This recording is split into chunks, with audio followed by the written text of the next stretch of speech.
Good morning बच्चों। आज की क्लास में हम पढ़ेंगे क्लास 7 का chapter number 14 electric current and its effects. So let's get started. First of all we will discuss about the symbols of the electric components. जैसे कि ये इलेक्ट्रिक सेल होता है, इलेक्ट्रिक सेल का ऐसा सिंबल होता है, इसमें ये जो आपको दिख रहा है लॉन्गर लाइन जो होती है पतली सी, और लॉन्ग लाइन जो होती है ये पॉजिटिव टर्मिनल होता है सेल का, और ये जो आपको थिक लाइन दिख रही है और छोटी लाइन दिख रही है उसको हम बोलते हैं negative terminal. This is the symbol of electric bulb. ये इसका मतलब है कि आपका स्विच ऑन पोजीशन पे है, इसका मतलब आपका स्विच ऑफ पोजीशन पे है। ये सिंबल होता है बैटरी का और ये सिंबल होता है वायर का। अब हम पढ़ेंगे व्हाट इज़ बैटरी। बैटरी क्या होती है? When the positive terminal of one cell is connected to the negative terminal of the next cell. ठीक है, आपने हमेशा सेल लगाए होंगे तो आप क्या जो इस तरीके से लगाते हो कि पॉजिटिव को नेगेटिव से जोड़ते हो।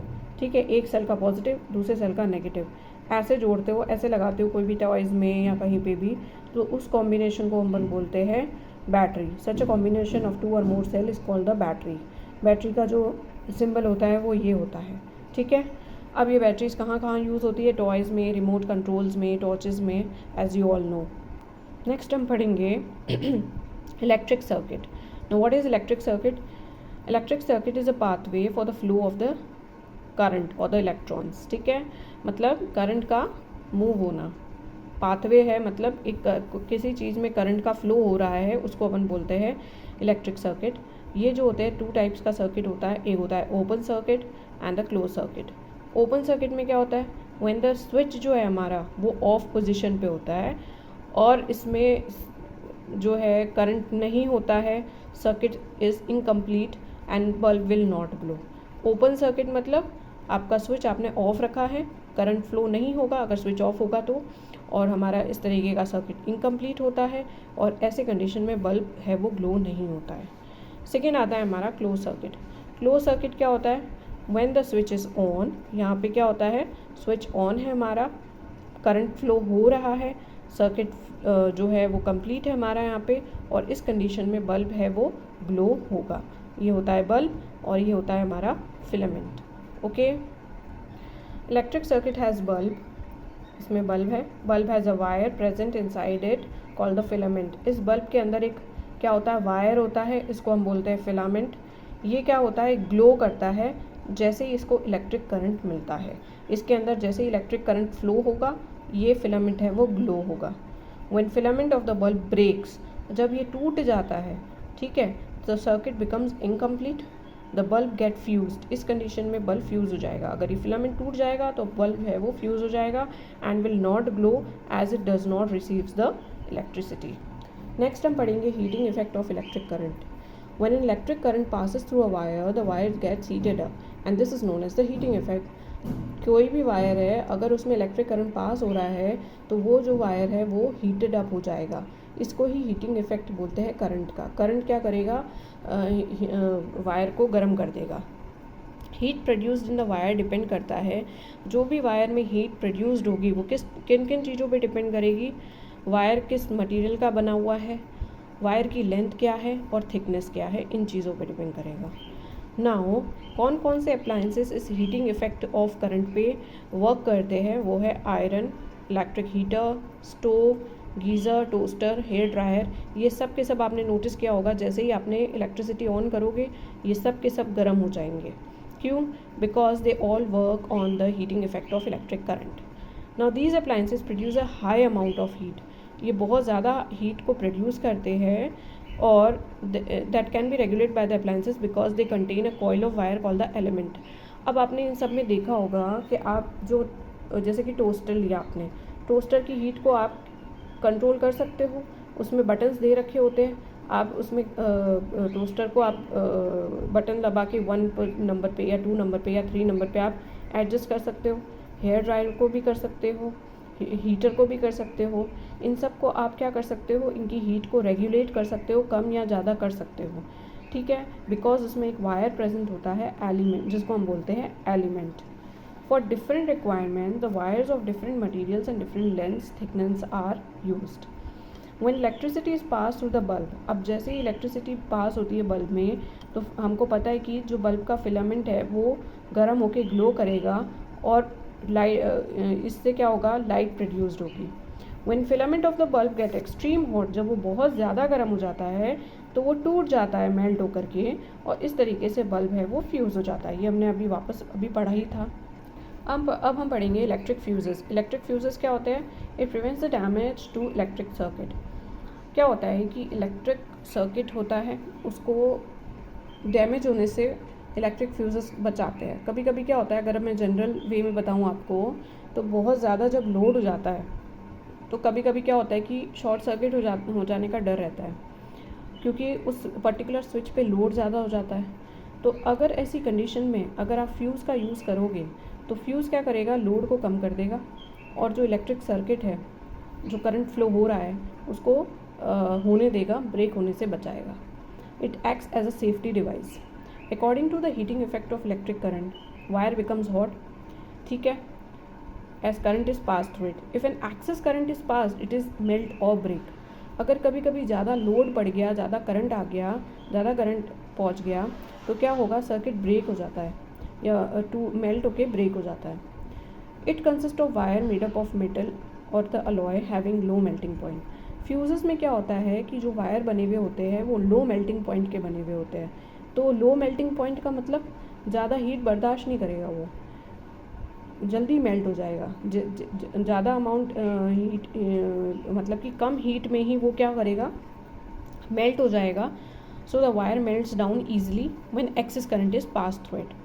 As the wire breaks circuit, और वो क्या करेगा फिर, मेल्ट होकर के फ्यूज़ जो है वो मेल्ट होकर के क्या करेगा, सर्किट को ब्रेक कर देगा और इसके बाद में कोई इलेक्ट्रिसिटी जो है वो फ्लो नहीं होगी।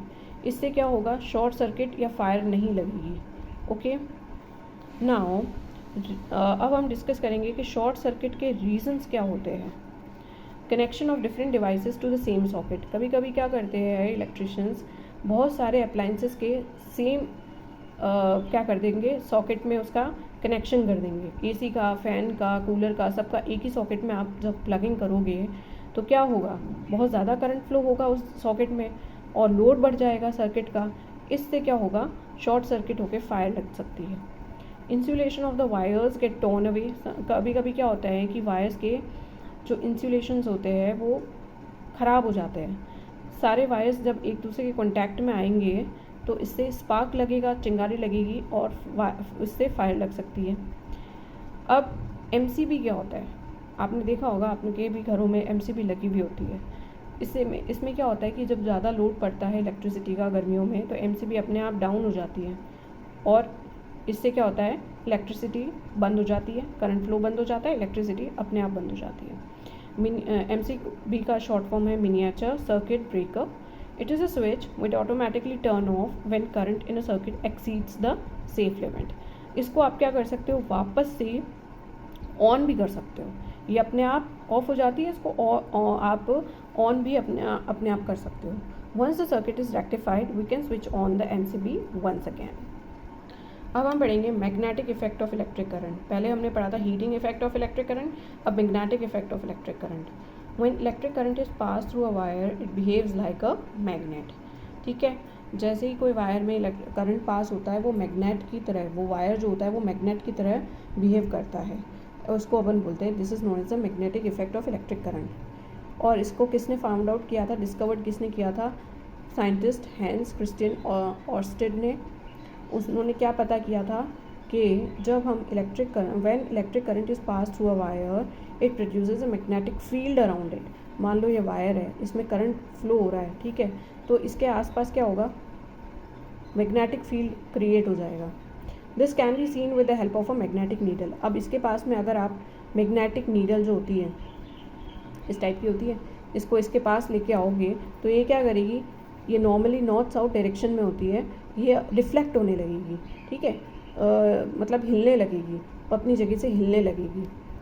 और इस चीज़ को हैंस क्रिस्टियन ऑर्स्टेड ने क्या किया, डिस्कवर किया और बताया कि जब हम इलेक्ट्रिक करंट देते हैं वायर को तो वायर जो है वो मैग्नेटिक इफ़ेक्ट शो करता है।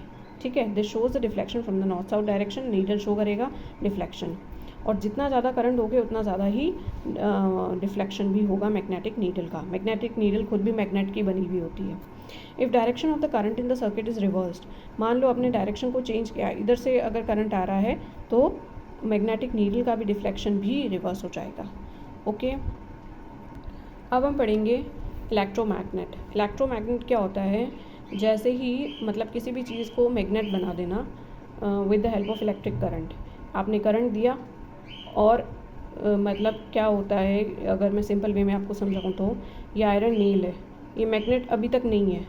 जैसे आपने इसको करंट दोगे इस वायर के थ्रू, इस वायर के थ्रू ही जाएगा करंट इस आयरन नेल के पास में, तो जब करंट जाने के बाद में ये आयरन नेल जो है ये भी मैग्नेट बन जाएगी और फिर मैग्नेटिज़म शो करेगी। और जैसे ही आप स्विच ऑफ कर देंगे तो फिर करंट फ्लो नहीं होगा, तो फिर ये आयरन नेल वापस से अपनी फिर ये मैग्नेटिज़म शो नहीं करेगी। इसको बोलते हैं electromagnet. When electric current flows through a wire wound around an iron bar, the iron bar behaves like a magnet. This magnet is known as the electromagnet. इसको अपन बोलते हैं इलेक्ट्रोमैग्नेट। ठीक है, हमने यहाँ पे क्या किया, ये आयरन नेल दी है, ये वायर्स है यहाँ पे, और ये बैटरी है, ये क्या है, स्विच है हमारा, और यहाँ पे पिन्स है। ठीक है, जैसे ही आपने स्विच ऑन किया वायर के थ्रू करंट मिला इस आयरन नेल को, और ये जो पिन्स है ये कौन सी है, ये भी मैग्नेट वाली पिन्स है। ठीक है, तो ये सारी पिन्स इससे स्टिक होने लग गई। ठीक है, wrap a copper wire around an iron nail, when we switch on the battery the wire produces magnetic field and iron nail becomes electromagnet. When we switch off the battery, the magnetism disappear and iron nail will not behave like a magnet. अब इस electromagnet का use क्या होता है, electric bells में, toys में, या काफ़ी बार जो क्रेन्स होती है वो बहुत सारी जो कचरा होता है उसमें से मैग्नेटिक ऑब्जेक्ट्स को निकालने के लिए वहाँ पे क्या होता है, क्रेन के पास उसको वहाँ पे लगा दिया जाता है क्रेन को, और जितने भी जो मैग्नेट वाले ऑब्जेक्ट्स हैं वो क्रेन से स्टिक हो जाते हैं। डॉक्टर्स के द्वारा भी ये यूज़ किया जाता है, जो आई स्पेशलिस्ट डॉक्टर्स होते हैं वो क्या करते हैं, इलेक्ट्रोमैग्नेट्स को यूज़ किया करते हैं ताकि एक्सीडेंटली अगर आइज़ में कुछ ड्यूरिंग द सर्जरी के टाइम पर अगर कोई मैग्नेटिक मटेरियल अगर आइज़ में गिर गया हो तो with the help of electromagnet उसको वापस से बाहर ले लिया जाए। जो हमारा लास्ट टॉपिक है वो है electric bell. Now what is electric bell?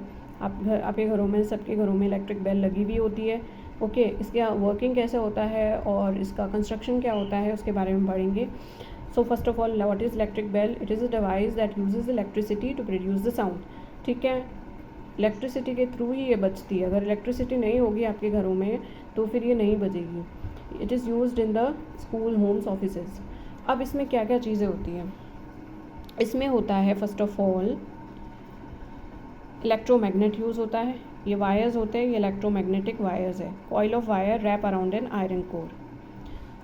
Armature, ये रहा आर्मेचर। ये क्या होता है? आयरन पीस होता है जो कि मूव्स बैक एंड फोर्थ, ये ऐसे बैक एंड फोर्थ मूव करता है आर्मेचर। फिर होता है एक हैमर, ये रहा hammer. It is attach to the armature से ये अटैच होता है, और जैसे ये क्या करता है, बेल को, यहाँ बेल लगी हुई होती है, इस पर हैमर की तरह मारता है, ज़ोर से मारता है जिससे कि साउंड हमें मिलती है। स्प्रिंग लगी हुई होती है यहाँ पे, ये रही spring. It returns the armature to its original position after the strike लगने के बाद में वापस से अपनी ओरिजिनल पोजीशन पे लाने के लिए स्प्रिंग लगी हुई होती है। बेल लगी हुई होती है, ये रही bell. Metal bell produces the sound when struck by the hammer. अब इसकी सिंपल वर्किंग दे रखी है इलेक्ट्रिक बेल की। वर्किंग कैसे क्या होता है? फर्स्ट ऑफ ऑल, जैसे ही हमने बेल को, स्विच को प्रेस किया, इलेक्ट्रिक करंट फ्लो हुआ थ्रू द कॉइल, जो हमने कॉइल लगाया है इलेक्ट्रोमैग्नेटिक वाला coil, turning it to an electromagnet. ठीक है, करंट फ्लो होने के बाद में उस कॉइल में करंट आ गया और वो इलेक्ट्रोमैग्नेट बन गया। इलेक्ट्रोमैग्नेट अट्रैक्ट द आर्मेचर, अपनी तरफ अट्रैक्ट करता है, जिससे कि हैमर है वो बेल पे जाता है और साउंड प्रोड्यूस होती है। As the armature moves it breaks the circuit. Armature जैसे ही मूव होता है सर्किट ब्रेक हो जाता है। सर्किट ब्रेक मतलब कि करंट फ्लो होना बंद हो गया, इलेक्ट्रोमैग्नेट जो है वो उसमें से मैग्नेटिज्म ख़त्म हो जाता है। The spring pulls the armature back to its original position. और स्प्रिंग जो है आर्मेचर को वापस से अपनी ओरिजिनल पोजीशन पे लेके आ जाती है, जिससे कि सर्किट में वापस से करंट फ्लो होने लग जाता है। ये साइकिल हमेशा जैसे ही आप बेल को स्विच करोगे ये साइकिल रिपीट होती जाएगी और इससे हमें रिंगिंग साउंड जो है वो मिलता रहेगा। So this was all about this chapter. For more such notes, you can subscribe to my channel, Science Simplified Notes. Till then, keep learning and all the best.